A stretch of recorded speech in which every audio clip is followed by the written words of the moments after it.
Subscribe करिए हमारे channel target UP TET CTET को और बेल आइकन को दबाइए। हेलो दोस्तों, मैं आनंद स्वागत करता हूं आप सभी का आपके अपने चैनल और app target UP TET CTET में। दोस्तों, डीएलएड फर्स्ट सेमेस्टर गणित विषय की तैयारी मैं आपको करा रहा हूं और इसमें राजन सीरीज जो है आपकी आती है, उसमें राजन सीरीज में मैं आपके बहुविकल्पीय प्रश्नों को करा रहा था। 2 क्लास हो चुकी हैं और 83 नंबर क्वेश्चन तक मैं पढ़ा चुका हूं। वह 2 क्लासेस अगर आपने नहीं देखी हैं तो लिंक जो है वह आपको नीचे डिस्क्रिप्शन बॉक्स में लिंक मिल जाएगा।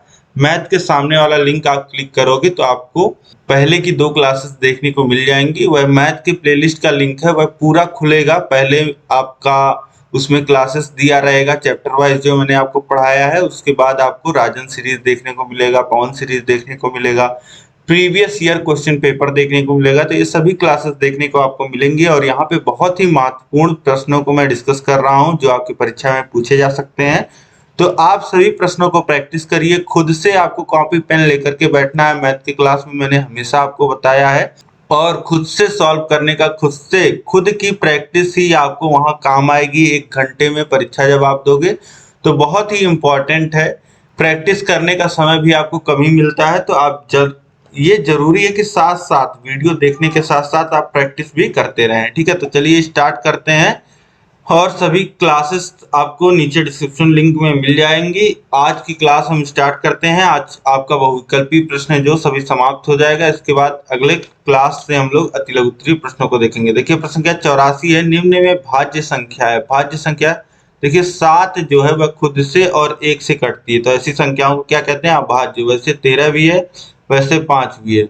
जो यहाँ पे भाज्य संख्या है वह 6, क्योंकि 6 जो है वह 2 से, 3 से, 1 से, खुद 6 से भी कटती है। तो 2 और 3 ऐसी संख्याएं मिल गई हमें जिनसे और 6 कटता है, तो ये एक भाज्य संख्या हो जाएगी 6। ऑप्शन द सही हो जाएगा। इसके बाद देखिए 85 है। 500 का 20% वही होगा जितना कि 500 का 20% क्या होगा? 500 का 20% निकाल लीजिए। 500 का 20% बराबर होगा 500 गुणे 20 और गुणे 1/100। 2 शून्य कट जाएगा और ये 20 का गुणा 5 में होगा 100 हो जाएगा। अब 700 का 30% आप निकालोगे तो देखिए 700 का 10% होगा 70 और 210 आएगा ये। फिर 800 का 12.5%, 800 का 10% अगर निकालेंगे 80 और फिर 1% 8 होता है और 2.5% अगर निकालोगे आप तो 16 और 4 ये 100 आ जाएगा। ये 100 आएगा और 250 का 60% आप निकालोगे तो 10% 25 और 60% कितना हो जाएगा? ये 150 आएगा और 400 का 50% यानी कि आधा 200 आएगा। तो 800 का 12.5% अगर हम देखें तो कितना होगा? 100 होगा। ठीक है, तो ऑप्शन बाज हो जाएगा यहाँ पे, यह बिल्कुल सही हो जाएगा। इसके बाद देखिए प्रश्न संख्या 86 है। 5897 में 8 का स्थानीय मान है। देखिए 5897 है, इकाई दहाई सैकड़े के स्थान पे है ये 8, तो इसका स्थानीय मान निकालने के लिए 8 में 100 से गुणा करेंगे, ये तो वैल्यू कितनी आ जाएगी? 800। तो यहाँ पे ऑप्शन बाज हो जाएगा 800, ये बिल्कुल सही हो जाएगा। देखिए 87 है। 7378 में 3 का जातीय मान है। तो 3 का जातीय मान क्या होगा? देखिए 3 का जो जातीय मान होगा, जातीय मान का मतलब होता है किसी संख्या का खुद का मान, किसी अंक का खुद का मान, किसी अंक का। जैसे यह संख्या है 7378, तो इसमें 3 का जो जातीय मान होगा वह 3 का खुद का मान होगा, जो उसका वास्तविक मान होता है।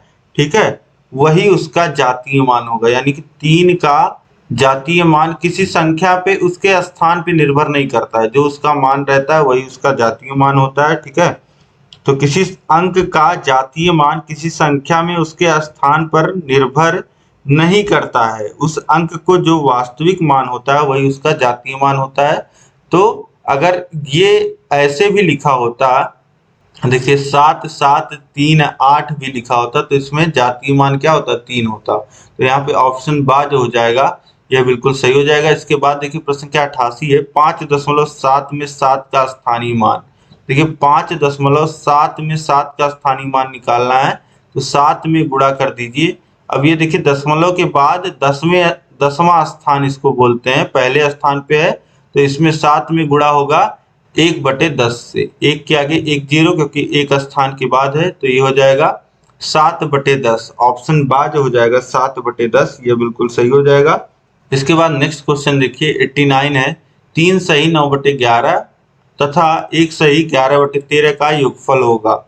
योगफल पूछ रहा है तो पहले इसको भिन्नों के रूप में लिख लीजिए। तो 33 और 9 कितना हो जाएगा 42/11 और धन ये हो जाएगा 13 और 11 24/13। अब यहाँ पे लासा लेंगे तो लासा तो कुछ आएगा नहीं, इसको लिख दीजिए 11 × 13 और इसमें 42 में गुणा कर लीजिए 13 का और 24 में गुणा कर लीजिए 11 का। ठीक, तो अब देखिए 13 दूनी 26 के 6 हासिल लगा 2, 13 चौक 52 और 2 54 546 और देखिए 11 चौक 44 हासिल लगा 4, 11 दूनी 22 और 4 26 11 × 13। अब इसके बाद आगे सॉल्व करिए तो जोड़ लीजिए, तो ये जगह देखिए 0 और हासिल लगेगा 1, 6 4 जुड़ेगा 10 हो जाएगा और एक फिर हासिल आ जाएगा क्योंकि एक जुड़ा है 11 हो जाएगा और फिर देखिए 7 8 810/11 × 13। इसको इस तरीके से सॉल्व कर सकते हैं, लेकिन यहाँ ऑप्शन में देखिए तो सबसे पहले इसी को आप देखिए ध्यान से। इसका जो मान है, जो दो भिन्न आपको दिए गए हैं, पहले भिन्न का मान जो होगा वह 3 से कुछ ज्यादा होगा, ठीक है, और दूसरे का जो होगा वह 1 से ज्यादा होगा। तो दोनों को जोड़ेंगे तो मान कम से कम 4 से ज्यादा आएगा, ठीक है। और यहाँ उपस्थित भिन्नों को आप देखिए तो ये देखिए 24/15 है, तो 15 से अगर भाग दिया जाए तो इसका मान देखिए 1 दशमलव कुछ आएगा, क्योंकि 2 बार भी पूरा नहीं जाएगा। इसका मान भी देखिए 1.8 आएगा और इसका मान भी देखिए तो 2 दशमलव कुछ आएगा। मतलब 4 से बड़ी कोई संख्या यहाँ पे नहीं है, जबकि उत्तर जो आएगा कम से कम 4 से बड़ा आएगा, 5.6 के लगभग आएगा मान, ठीक है। तो यहाँ पे ऑप्शन दा कोई नहीं, ये सही होगा। इस तरीके से ऑप्शन को देख करके आप हल कर सकते हो। यहाँ हल करने जाओगे तो टाइम थोड़ा ज्यादा लगेगा। इसके बाद देखिए प्रश्न संख्या 90 है। संख्या 4734 विभाज्य होगी। 4734 किससे विभाज्य होगी? 5 से, 7 से, 3 से या 6 से। अब देखिए 5 से विभाज्य होने के लिए इकाई के स्थान पे या तो 5 होना चाहिए या 0 होना चाहिए, तो ये दोनों नहीं है, तो ये 5 से विभाज्य नहीं होगी। अब इसके बाद देखिए 7 से विभाजित होगी या नहीं, यह चेक करने के लिए जो दहाई के स्थान पे अंक है उसका 3 गुना कर देते हैं और उसमें जोड़ देते हैं इकाई के अंक।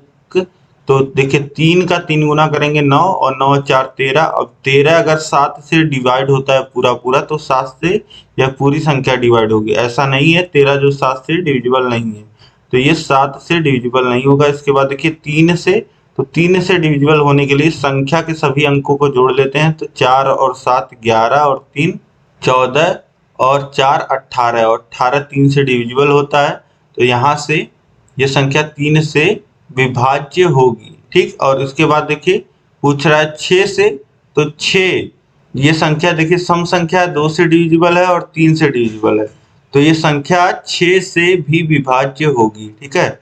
ये जो संख्या होगी वह 6 से भी विभाज्य होगी। तो इस तरीके से कह सकते हैं कि यह संख्या 3 और 6 से विभाज्य है। लेकिन यहाँ पे एक ऑप्शन चूज करना है, तो हम बड़ी संख्या चूज करेंगे, ऑप्शन दा 6 से यह चूज करेंगे, ऑप्शन दा को सही लगाएंगे। इसके बाद देखिए प्रश्न संख्या 91 है। 40 1200 का कितना प्रतिशत है?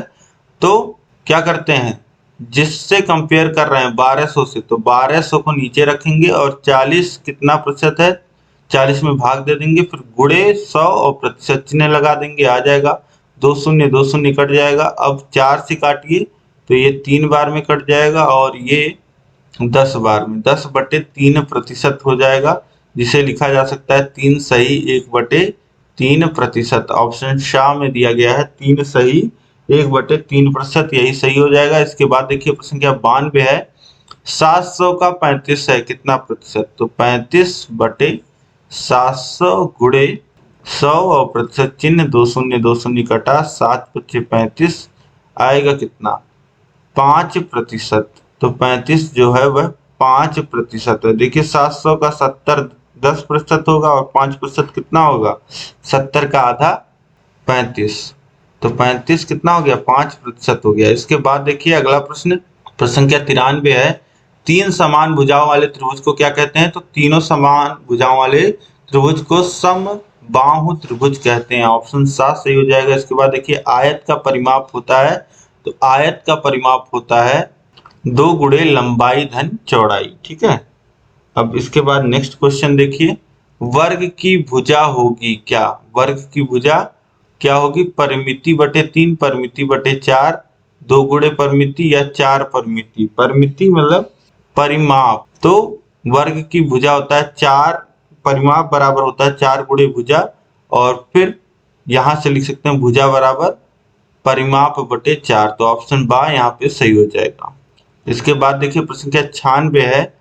1275 भागा 25 का मान होगा, 1275 भागा 25, अब 25 से काटिए तो 5 बार में ये कट गया और 2 हासिल बचेगा, 2 शेषफल बचेगा। इसके बाद ये 25 हो जाएगा और 1 बार जाएगा, यानी कि 51 बार में पूरा कट जाएगा। ऑप्शन दा जो हो जाएगा 51, यह बिल्कुल सही हो जाएगा। इसके बाद देखिए प्रश्न संख्या 97, ब्रैकेट में 3/5 धन ब्रैकेट में ऋण 2/4, तो ब्रैकेट खुलेगा तो धन का गुणा ऋण में हो जाएगा और ऋण आ जाएगा, तो ये हो जाएगा 3/5 ऋण 2/5। अब देखिए हर समान है तो दोनों का हर समान लिख लीजिए और अंशों को घटा लीजिए, तो ये आ जाएगा 1/5। यहाँ पे ऑप्शन आ देखिए 1/5 जो है यह बिल्कुल सही होगा। इसके बाद देखते हैं नेक्स्ट क्वेश्चन, प्रश्न संख्या 98 देखिए, असमान भुजाओं वाले त्रिभुज को कहते हैं, तो असमान जिसकी सभी भुजाएं असमान होती हैं उसे हम लोग कहते हैं विषम बाहु त्रिभुज। ऑप्शन दा जो हो जाएगा यहाँ पे, ये बिल्कुल सही हो जाएगा। इसके बाद देखिए प्रश्न संख्या 99 है। समद्विबाहु समकोण त्रिभुज में प्रत्येक कोण होता है, समद्विबाहु समकोण त्रिभुज में प्रत्येक कोण कितने अंश का होता है, तो समद्विबाहु बता रहा है और समकोण बता रहा है, ठीक है। तो ऐसे त्रिभुज में क्या होगा, ऐसे त्रिभुज में एक कोण तो 90 अंश का हो गया और बाकी कोण जो हो जाएंगे वह 90 से कम ही होंगे, क्योंकि बाकी दोनों 45-45 होंगे, क्योंकि भुजाएं बराबर हैं आमने सामने के कोण, तो 90 से कम। ऑप्शन बा सही हो जाएगा। आयत का प्रत्येक कोण होता है, तो आयत का प्रत्येक कोण 90 अंश का होता है। इसके बाद देखिए प्रश्न संख्या 101 है। वर्ग की प्रत्येक भुजा होती है समान, बराबर, असमांतर या इनमें से कोई नहीं, तो बराबर होती है, वर्ग की प्रत्येक भुजा बराबर होती है। इसके बाद देखिए नेक्स्ट क्वेश्चन है प्रश्न संख्या 102, अर्धवृत्त में बना कोण होता है, तो अर्धवृत्त में जब भी कोण बनता है कोई भी व्यास के द्वारा, इस तरीके से ये मान लेते हैं व्यास है, ठीक है, यहाँ कहीं इसी व्यास पे वो केंद्र है और अर्धवृत्त में कोण बन रहा है, तो वो कोण जो होता है यह कोण 90 अंश का होता है, जिसे समकोण कहते हैं। ऑप्शन आ सही हो जाएगा। 103 है। रोमन अंक में किस संकेत की पुनरावृत्ति नहीं होती है, किस संकेत की पुनरावृत्ति रोमन अंक में नहीं होती है, तो देखिए ये x का मतलब होता है 10, c का मतलब होता है 100, इसका मतलब होता है 1 और l का मतलब होता है 50, तो सब रिपीट होते हैं। देखिए 10 भी रिपीट होता है, आपने x लिखा देखा होगा 20 को, और ये तो रिपीट होता ही है, ठीक है। 2 इस तरीके से लिखा देखा होगा आपने, ठीक है, और 200 भी आपको लिखना है तो आप 2 बार c लिख देंगे, लेकिन 2 बार l आपको देखने को नहीं मिलेगा, ठीक है। तो रिपीट कौन सा नहीं होता है, l। ऑप्शन दा जो हो जाएगा ये सही हो जाएगा। इसके बाद देखिए प्रश्न संख्या 104 है। संख्या 70,560 में 5 और अंक 6 के स्थानीय मानों का गुणनफल होगा, तो पहले स्थानीय मान निकालना है 5 और 6 का और उनका गुणनफल करना है। 5 का देखिए स्थानीय मान हो जाएगा 5 गुणे 100 यानी कि 500, और 6 का स्थानीय मान कितना हो जाएगा, 6 का स्थानीय मान हो जाएगा 6 गुणे 10 यानी कि 60।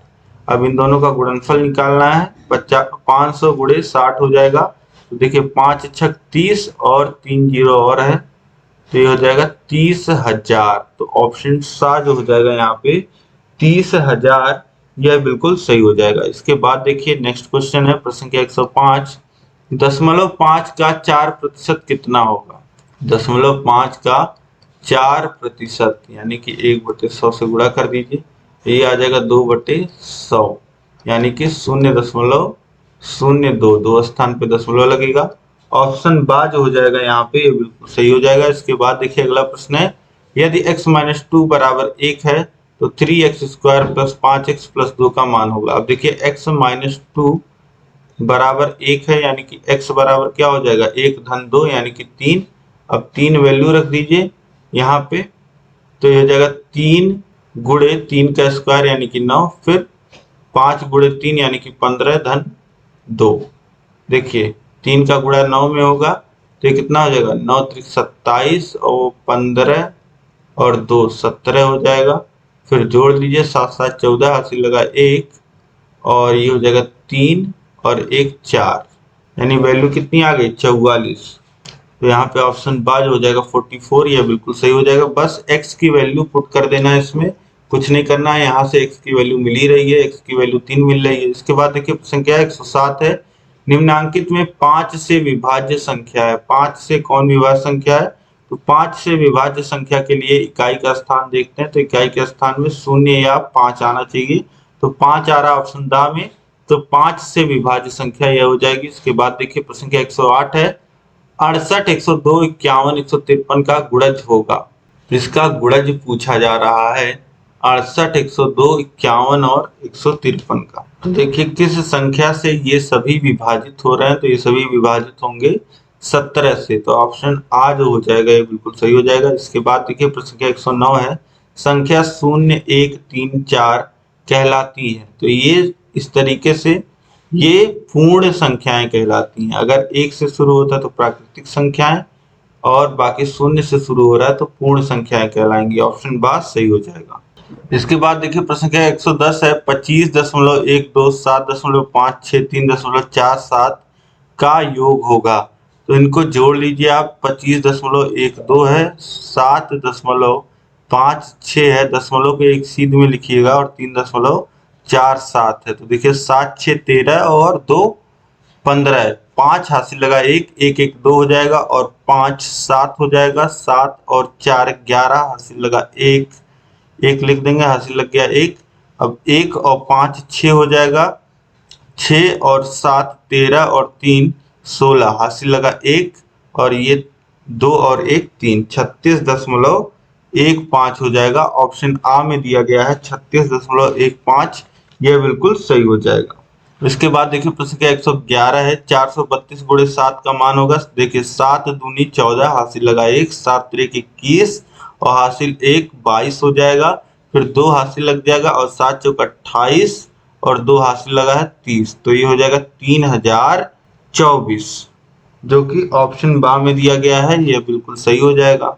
इसके बाद देखिए प्रश्न संख्या 112 है, ब्रैकेट में 28 धन 3 गुणे 5। तो 28 पहले ब्रैकेट को सॉल्व कर लेंगे, तो 28 धन 3 कितना हो जाएगा 31 हो जाएगा। 31 गुणे 5, 5 के गुणा करिए, 5 6 5 और 5 3 15, 155 आ जाएगा।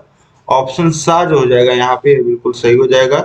इसके बाद देखिए नेक्स्ट क्वेश्चन, प्रश्न संख्या 113 है, 8/9 धन ऋण 4/9। तो देखिए ब्रैकेट खुलेगा, धन का गुणा होगा ऋण में, ऋण हो जाएगा, और 4/9 दोनों का हर समान है, 9 लिख देंगे, और 8 - 4 हो जाएगा, यानी कि वैल्यू कितनी आ जाएगी 4/9 आ जाएगी। ऑप्शन आ जो हो जाएगा यहाँ पे, यह बिल्कुल सही हो जाएगा। इसके बाद नेक्स्ट क्वेश्चन देखिए प्रश्न संख्या 114 है, 18% का भिन्न 18% का भिन्न रूप होगा। तो 18% चिन्ह को हटाइए, 1/100 से गुणा करिए, ये आ जाएगा 18/100। अब देखिए 2 से काटिए तो ये 9, ये 50, 9/50 वैल्यू आ जाएगी। इसका भिन्न रूप आ जाएगा कितना 9/50, जो कि ऑप्शन दा में दिया गया है। ऑप्शन दा सही हो जाएगा। इसके बाद देखिए प्रश्न संख्या 115 है, दो संख्याओं का मासापा लासापा दिया गया है, उनमें से एक संख्या 125 है, दूसरी संख्या निकालना है। तो बहुत ही आसान है, पहली संख्या 125, दूसरी संख्या नहीं पता है, S2 लिखिए, और मासा और लासा के गुणनफल के बराबर होता है, ये मैंने आपको बताया। तो H2 बराबर क्या हो जाएगा, 45 गुणे 500 बटे 125। 125 से काटिए तो 4 बार में कट जाएगा 500। 45 का गुणा 4 में तो ये कितना आ जाएगा, 180। यह क्वेश्चन हमने पहले भी किया है, ऑप्शन 10 सही हो जाएगा। ठीक है, तो दो संख्याओं का जो गुणनफल होता है वह बराबर होता है उन संख्याओं के मासा और लासा के गुणनफल के बराबर। यही सूत्र यहाँ पे लगा देना। इसके बाद देखिए अभाज्य संख्या, इनमें से अभाज्य संख्या कौन सी है, 8 है, 6 है, 9 है या 2 है। तो यहाँ पे देखिए 8 जो है वह 1 से, 2 से, 4 से और खुद से कटता है। 6 जो है वह 1 से, 2 से, 3 से और खुद से कटता है। 9 जो है वह 1 से, 3 से और खुद से कटता है। जबकि 2 जो है वह 1 से और केवल खुद से कटता है। तो अभाज्य संख्या, पहली अभाज्य संख्या जो होती है सबसे छोटी, वह 2 होता है। ऑप्शन बा जो हो जाएगा यहाँ पे, यह बिल्कुल सही हो जाएगा। इसके बाद देखिए प्रश्न संख्या 117 है, निम्नलिखित में से 9 के अपवर्त्य हैं, मतलब 9 के गुणज, 9 के मल्टीपल कौन से हैं। तो 9, 18, 27, 36। ऑप्शन बा जो हो जाएगा यहाँ पे बिल्कुल सही हो जाएगा। इसके बाद देखिए नेक्स्ट क्वेश्चन है, प्रश्न संख्या 118 है, 30, 40 के बीच अभाज्य संख्याएं हैं। 30 और 40 के बीच अभाज्य संख्याएं कौन सी हैं। तो 30 और 40 के बीच संख्याएं आती हैं, देखिए 31 आता है, 32 आता है, 33 आता है, 34 आता है, 35 आता है, 36 आता है, 37 आता है, 38 आता है और 39 आता है। तो देखिए 31 जो है यह तो एक अभाज्य संख्या है ही। इसके बाद 32 भाज्य है, 33 भी भाज्य, 3 से कटेगा, 34 भाज्य है, 35 भी भाज्य है, 36 भी भाज्य है। उसके बाद 37 जो है वह अभाज्य है, 38 भाज्य है और 39 भी भाज्य है। तो यहाँ पे दो संख्याएं 31 और 37 ऑप्शन सा में दिया गया है, यह बिल्कुल सही हो जाएगा।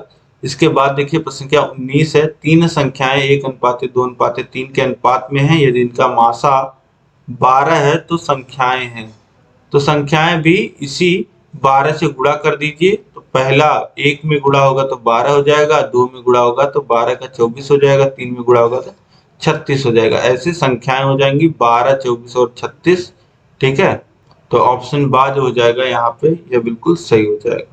मासा 12 आ रहा है, मतलब 12 के गुणज हैं संख्याएं। ठीक है, तो यहाँ पे और कोई तीनों संख्याएं 12 की गुणज है नहीं, यही गुणज हैं।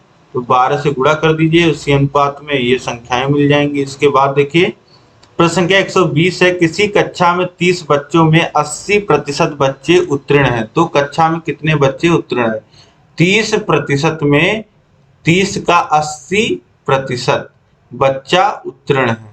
1/100 होगा, प्रतिशत की जगह 80%। तो देखिए 0 से 0 कटेगा, 0 से 0 कटेगा, 3 का गुणा 8 में, यानी कि 24 बच्चे जो है वह उत्तीर्ण है। इसके बाद देखिए प्रश्न क्या 121, यदि किसी त्रिभुज के तीनों अंतःकोण 65, 45 और 70 हैं तो वह त्रिभुज होगा। 65, 45 और 70 यानी कि ये हो गया 110, 180। अब ये देखिए न्यून कोणीय त्रिभुज होगा, क्योंकि कोई भी कोण जो है वह 90 अंश से बड़ा नहीं है। ठीक है, सब जो है वह छोटे ही हैं। ठीक है, तो इसलिए यह कैसा त्रिभुज होगा, न्यून कोणीय होगा। तो 121 जो है वह, इसका जो ऑप्शन सा है वह सही हो जाएगा। इसके बाद देखिए प्रश्न संख्या 122, संख्या 1/1.2, 2/1.5, 2/1.6, 4/0.9 का लघुत्तम समापवर्त्य होगा। तो देखिए यहाँ पे लघुत्तम समापवर्त्य निकालना है, तो बहुत ही आसानी से आप किस तरीके से निकाल लोगे। यहाँ पे लासा सभी संख्याओं में देखिए ऊपर नीचे जो है, तो यहाँ पे देखिए ध्यान से भिन्न संख्याएं दी गई हैं, मतलब अंश और हर के रूप में संख्याएं लिखी हुई हैं, भिन्न के रूप में लिखी हुई हैं। तो इनका लघुत्तम समापवर्त्य कैसे निकालते हैं, यह आप देखिए फॉर्मूला होता है लासा निकालना है। यहाँ पे तो फॉर्मूला होता है भिन्नों का एलसीएम जो होता है लघुत्तम समापवर्त्य, वह होता है अंशों, जो अंश में संख्याएं लिखी हुई हैं, अंशों का एलसीएम ले लेंगे हम लोग, और जो हर में संख्याएं लिखी गई हैं बटे में हम लोग क्या करेंगे, हरों का एचसीएफ ले लेंगे। ठीक है, तो यहाँ पे देखिए जो संख्याएं हमको दी गई हैं उन संख्याओं को हम लोग लिख लेते हैं। दिया गया है 1/1.2, फिर देखिए दिया गया है 2/2 कितना लिखा है 1.5, फिर तीसरी संख्या है 2/0.6, फिर 4/0.9। तो अब देखिए इनका जो है, अब एलसीएम निकालने के लिए हमें क्या करना है, एलसीएम बराबर होगा अंशों का एलसीएम, यानी कि एलसीएम ऑफ 1, 2, 2 और 4, ये अंश में लिखा गया है। देखिए 1, 2, 2 और 4 जो है एलसीएम लेंगे इसका हम लोग, और इसको अंश में लिखेंगे, और एचसीएफ हम लोग लेंगे किसका, 1/1.2, 1.5, 0.6 और 0.9 का हम लोग एचसीएफ निकालेंगे। ये निकाल करके हम लोग ऊपर नीचे अंश और हर लिख देंगे, वही हमारा एलसीएम होगा। ठीक है, तो अब देखिए इसका एलसीएम निकालिए 1, 2, 2, 4 का, तो कितना आएगा, 4 आएगा। फिर बटे में देखिए एचसीएफ निकालना है दशमलव संख्याओं का, तो क्या कर सकते हैं हम लोग, दशमलव का ना निकाल के सब में 10 से गुणा करिए, तो संख्याएं क्या बन जाएंगी, 12, 15, 6 और 9। इसका आप लोग एचसीएफ निकालोगे तो कितना आएगा, 3 आएगा। अगर एचसीएफ निकाला जाए इसका 10 से गुणा करने के बाद, तो इसका एचसीएफ 3 आएगा। अब इसी 3 में 10 से फिर अब भाग कर दीजिए, तो कितना मिल जाएगा, 0.3। तो यही 0.3 जो होगा वह इन संख्याओं का एचसीएफ होगा। समझ पा रहे होंगे आप लोग। अब ये जो वैल्यू आ गई यही हमारा एलसीएम आ गया, 4/0.3, या जिसे लिख सकते हैं ऊपर नीचे 10 से अगर गुणा कर दें तो 4/30। यही हमारा उत्तर हो जाएगा, जो कि ऑप्शन सा में दिया गया है। तो बहुत आसान है, बस प्रैक्टिस की बात है, एक बार आपको समझने की बात है, इसको बहुत ही आसानी से हल कर लोगे। भिन्न संख्याओं का लासा निकालना होता है तो फॉर्मूला होता है, आप अंशों का, जितनी भी भिन्न संख्याएं दी गई हैं उन सभी के अंशों का लासा ले लीजिए, उसको अंश में लिख लीजिए, और बटे हरों का एचसीएफ ले लीजिए, मासा, उसको बटे में लिख लीजिए। ठीक है, तो ये हो जाएगा हमारा, जब आप लिख लोगे अंश और हर को वैल्यू निकाल के, तो वही एलसीएम आ जाएगा भिन्नों का। ठीक, तो इस तरीके से हमने निकाल लिया बहुत आसानी से। इसके बाद देखिए प्रश्न क्या है, 123 से 26, 52, 78, 117 का गुणज होगा। तो इसका गुणज क्या होगा, ये सभी संख्याएं जो हैं वह 13 के पहाड़े में आती हैं, तो ऑप्शन आ जो हो जाएगा 13, यह बिल्कुल सही हो जाएगा। इसके बाद देखिए प्रश्न क्या, 124 है, 25 किलोग्राम शक्कर 30 किलोग्राम गुण को किस बड़े से बड़े बाट द्वारा पूरा तौला जा सकता है, यानी कि 25 और 30 का मासा यहाँ पे जानना चाह रहा है, 25 और 30 का। तो 25 को देखिए लिख सकते हैं 5 × 5, और 30 को क्या लिखा जा सकता है, 2 × 3 × 5। तो मासा जो आएगा वह क्या आएगा, देखिए 2 दोनों जगह नहीं है, 3 दोनों जगह नहीं है, 5 दोनों जगह है एक बार केवल। ठीक है, तो मासा जो आ जाएगा वह 5 आ जाएगा, तो ऑप्शन दा जो हो जाएगा 5 किलोग्राम, ये बिल्कुल सही हो जाएगा। तो प्रैक्टिकल यूज यहाँ पे आपने देखा होगा कि मासा का किस तरीके से हो रहा है। यहाँ पे मासा के माध्यम से मासा निकाल करके आप ये बता सकते हैं कि कौन सा बड़ा बाट हो हमारे पास जिससे तौल सकते हैं। अब 5 से बड़ा बाट अगर आप लोगे 10 किलोग्राम का, तो दोनों को नहीं तौल पाओगे, समझ रहे हैं। और 5 से छोटा अगर ले 1 किलो, तो 1 किलो 25 किलो वाले को 25 बार तौलना पड़ेगा। ठीक है, या तौल नहीं पाएंगे, अगर एक ही बाट हुआ 25 बाट चाहिए होंगे। तो इस तरीके से आप समझ पा रहे होंगे। अब देखिए प्रश्न संख्या 125 है, 40 अंश का कोटि पूरक होगा। किसी भी कोण का कोटि पूरक कोण वो होता है जिसको उसमें जोड़ दिया जाए तो मान आ जाए 90 अंश। अब देखिए x बराबर हो जाएगा, माना x जो है इसका कोटि पूरक कोण है, तो 90 - 40 यानी कि 50 अंश जो हो जाएगा वह इसका कोटि पूरक कोण हो जाएगा। ऑप्शन द सही हो जाएगा। इसके बाद देखिए प्रश्न क्या 126 है, 60 अंश का संपूरक होगा। अब देखिए संपूरक कोण कब होता है, तो जब दोनों कोणों का योग जो होता है वह 180 अंश हो जाए। तो 60 अंश 60 अंश धन x बराबर कितना होगा 180 अंश, यानी x का मान कितना होगा 120 अंश। तो यहाँ पे ऑप्शन 10 सही हो जाएगा। इसके बाद देखिए अगला प्रश्न है, प्रश्न संख्या 127। समुच्चय ए इतना है, समुच्चय बी इतना है, ए यूनियन बी। तो ए यूनियन बी में हम लोग क्या लिख सकते हैं, ऐसे पद जो ए में भी आए हो बी में भी आए हो, दोनों जगह आए हो, लेकिन किसी भी पद को रिपीट नहीं करते हैं। तो 2 3 4 5 6 ये सभी पद जो हैं वह लिखे जाएंगे। तो ये हो जाएगा ए यूनियन बी समुच्चय 2 3 4 5 6। ऑप्शन आ जो हो जाएगा यहाँ पे बिल्कुल सही हो जाएगा। तो इस तरीके से यहाँ पे सभी प्रश्नों को हल करके देख लिया हमने। सभी प्रश्न यहाँ पे दोस्तों आपको उम्मीद है कि समझ में आए होंगे और सभी प्रश्नों को आप समझ पा रहे होंगे और अच्छे से अपनी प्रैक्टिस को मजबूत कर पा रहे होंगे। तो यहाँ पे सभी जितने भी बहुविकल्पीय प्रश्न थे आपके राजन सीरीज में वह मैंने करा दिए हैं। अब नेक्स्ट क्लास से हम लोग अति लघुत्तरीय प्रश्नों को देखेंगे। उम्मीद है कि यह क्लास मेरी पसंद आई होगी। आपको क्लास पसंद आई तो क्लास को लाइक कर लीजिए, अपने दोस्तों को कम से कम खास 5 मित्रों को शेयर करिए ताकि कम से कम 5 लोगों तक आपके माध्यम से यह वीडियो पहुंचे और मेरी मेहनत सफल हो और बाकी जो आपके हित मित्र हैं उनकी तैयारी अच्छी हो पाए और वह बैक से बच पाए। अब अभी तक अगर आपने चैनल को सब्सक्राइब नहीं किया तो चैनल को सब्सक्राइब कर लीजिए, उसके बगल है बेल आइकन, उस पर ऑल सेलेक्ट कर लीजिए। और कहीं भी कोई भी दिक्कत हो तो आप मुझे कमेंट करके बताइए किसी भी प्रश्न में। और ये क्लास कैसी लगी आप मुझे कमेंट करके जरूर बताइए और आगे आप किस तरीके की क्लास पढ़ना चाहते हैं वह भी कमेंट करके बताइए। वैसे मैंने सब पढ़ाई दिया है, मॉडल पेपर चाहिए आपको तो आप कमेंट करके बताइए। अब देखिए फॉर्मूले की अगर एक वीडियो आप चाह रहे हैं कि जिन फॉर्मूलों पे प्रश्न बन सकते हैं ऐसा वीडियो आपको चाहिए तो आप कमेंट करके बताइए किस तरीके की वीडियोस आपको चाहिए देखनी है। और साथ ही अगर आपको कम समय में अच्छी तैयारी करनी है, सभी पीडीएफ चाहिए, तो आप हमारे app target UP TET CTET app के माध्यम से अपनी तैयारी कर सकते हैं। ऐप का लिंक जो है वो नीचे डिस्क्रिप्शन बॉक्स में दिया गया है। अब जरूर ऐप को डाउनलोड करिए, वहां से तैयारी करिए। अब हम लोग मिलेंगे नेक्स्ट क्लास में। जय हिंद।